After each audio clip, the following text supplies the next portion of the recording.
Paul, we'll start with the positives. For the first hour of that game, Saints put in a good performance, didn't they? Yeah, I mean, first 60 was pretty much picture perfect, you know. We did what we said to set out to do.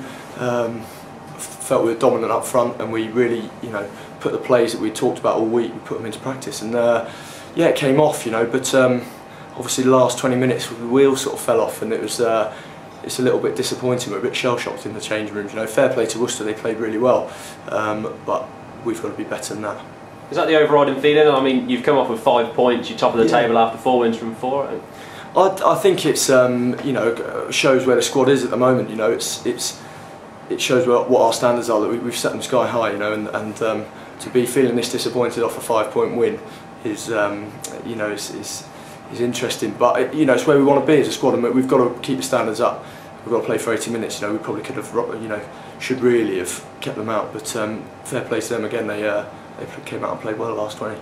4 wins on the bounce, so it's the best start to a Premiership season ever for the Saints. I'm sure you'll take plenty of confidence from that. Yeah, definitely, and I mean, I think we've showed glimpses in those games of what we're about. I think we need to probably just try and string that together for an 80, and if we can, I think we'll be dangerous. But that's what we've got to work on. You know, it's early season still, and you know, if people are still gelling and combinations, there was a lot of new combinations today. It's my first start, so it's yeah, it's about finding our feet as a squad, and we're doing that, and I think we're yeah, quietly confident. We'd have taken the 5 points before the game, and ultimately we've got that. But we're aware that we've still got a bit of work to do. But you know, let's not lose sight of the fact that there was some very good stuff in there today as well.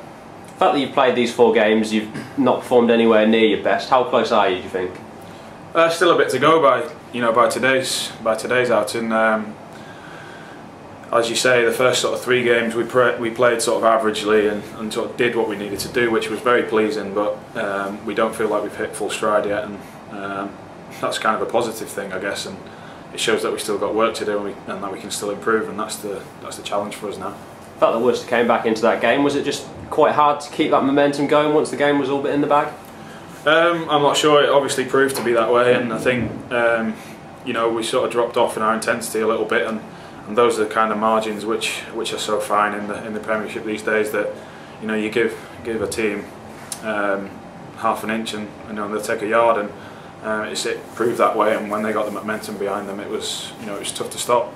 Everyone's feeling a bit glum, but it's easy to forget you played a lot of good rugby in that opening hour. Yeah, exactly. You know, I think 60 minutes in we're 37-3 up and looking to progress on and score some more tries, and unfortunately it didn't go that way. But you know, from my point of view, looking at the positives of the day, I think they possibly outweigh the negatives, because we showed in glimpses what we're actually capable of, and the focus for us, I guess, as a group is to keep working on the things we know we can do well and just doing them over and over again, and that's the key for us as a team, not dwelling on what we've done bad, because we can't change that now. We've got to focus on next week and trying to put in an 80-minute performance.